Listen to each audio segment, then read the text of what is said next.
সৌগত মাহাতো বাড়ি কালীবাড়ি সৌগত মাহাতো বন্ধুরা, তোমরা সবাই কেমন আছো? আশা করি ভালো আছো। আমিও ভালো আছি। আজকের ব্লগটি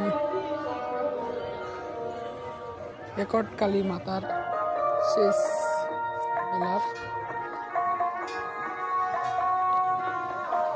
মেলাতে শেষের দিনে কে কে ছিল কমেন্ট করে জানাবেন।